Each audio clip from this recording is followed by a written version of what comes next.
Good morning. Buckle up for the best answers to the question you've always been asking yourself, maybe. I'm Jordan Mechner. 30 years ago, I made a game called Prince of Persia. Now I'm releasing my 1980s game dev journals as a book. AmA. Where did you get that brutal sword slicing sound from? I wore out floppies loading that game hundreds of times. It was amazing for its time. Ha! You must be talking about the PC version. Broder sound designer Tom Reddick was responsible for the audio of that port. It was a big step up from the Apple original, where sound effects could only be done by toggling the speaker.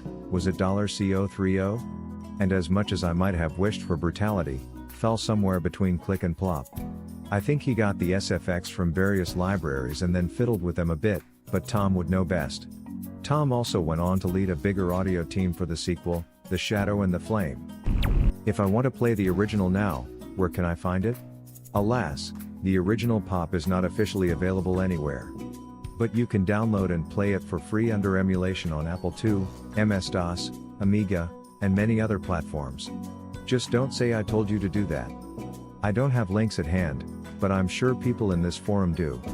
How about it? Can you help this guy out? I'd be curious to know what formats are out there. I bet there are some I haven't played at all. What's a trend in gaming today that you'd love to see go away? In-game purchases. I really thought we were finally done with that in 1980 when the industry moved from rolls of quarters to owning our own copies of games on cassettes.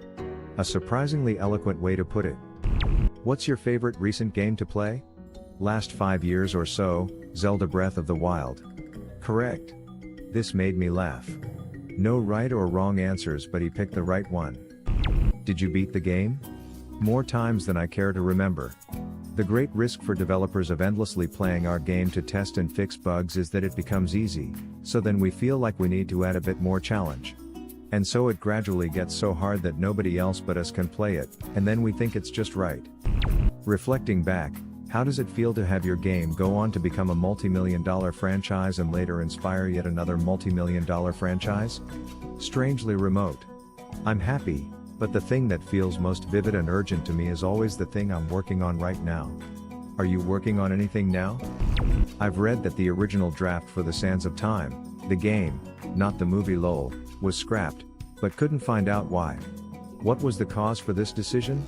Also, is there anything from that draft you wish had made it to the final product? I love the series BTW, thank you for all your work. I hope to see a comeback someday. Thanks. To clarify, your question is about the first story for the Sands of Time game at Ubisoft Montreal before I joined the team, right?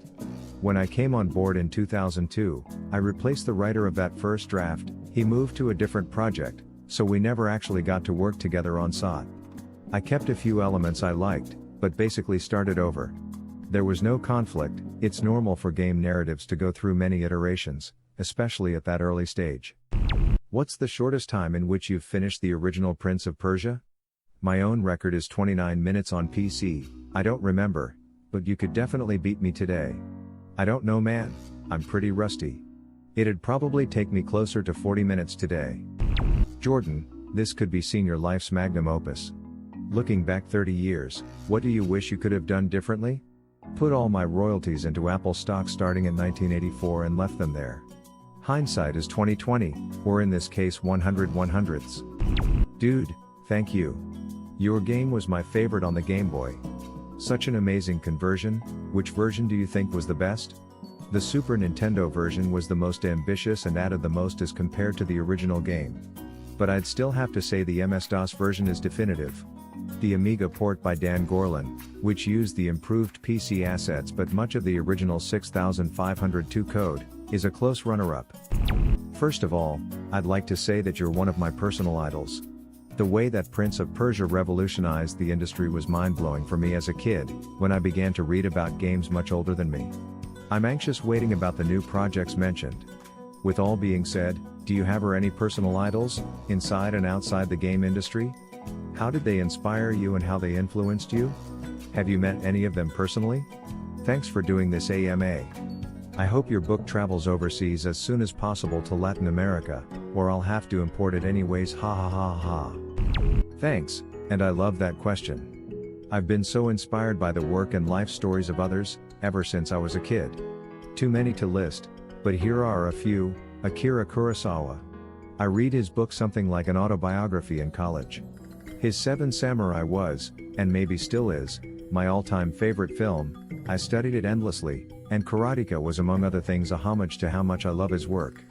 He was a true master and hero of mine. Walt Disney was an early role model for me as a kid. Although that hero worship was based on an idealized image rather than a fuller understanding of who actually did what at Disney, and my feelings now are complicated by the many dark sides of what he accomplished, I still admire so much about his achievement. Mike Nichols, filmmaker, stage director, actor, improv comic.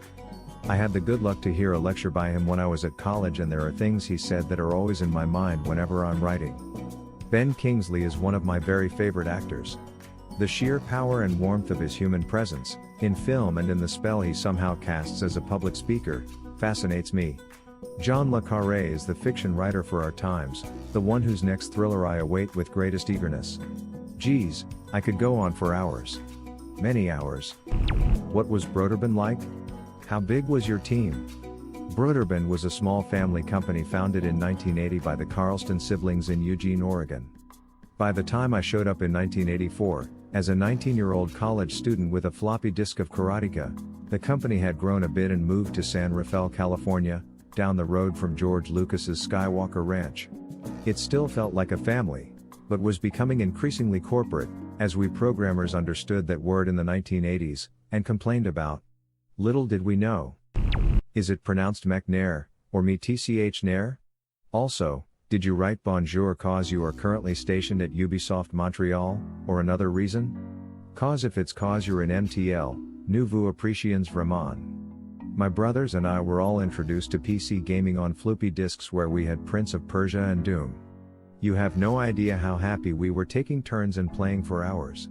You gave the world a great gift, sincerely, thank you. J. Souza, Montpellier, France. I appreciated Montreal a lot too. Merci à toi.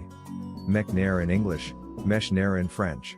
The family name comes from Austria, so German speakers on the thread will know how it's really pronounced. As an Iranian, I'm really interested to know how you came up with this idea and why the prince is Persian. Cause technically, no one in the world has anything nice to say about us, especially back in 80s, back in 1985, as a 21-year-old American, despite a college education. Most of what I knew about Persia came from reading the tales of the 1001 Nights. It was only later, doing the research to write the script for The Sands of Time, first game, then movie, that I read the AmA and began to gain a deeper appreciation of Persian culture. Since then, I've learned even more about Persian history, myth and legend, read Hafiz and Adar, and understand that the Prince of Persia stories up till now have only scratched the surface. How did the upside-down version of Karateka on the other side of the floppy of the Apple II original came to be? Roland Gustafson, the wonderkind who did the copy protection, and I walked into Doug Carlston's office and pitched it to him. We suggested that some people who put the disk in upside down by accident would think it was normal and all floppy disks work that way. We never thought he'd actually go for it, since it would add to the cost of goods and reduce Broderman's profit per unit. But he did. What would have been your answer or question? Leave it in the comments below. Slap that like and subscribe button for more, and check out the link in the video description for even more answers. Peace out, and catch you in the next video.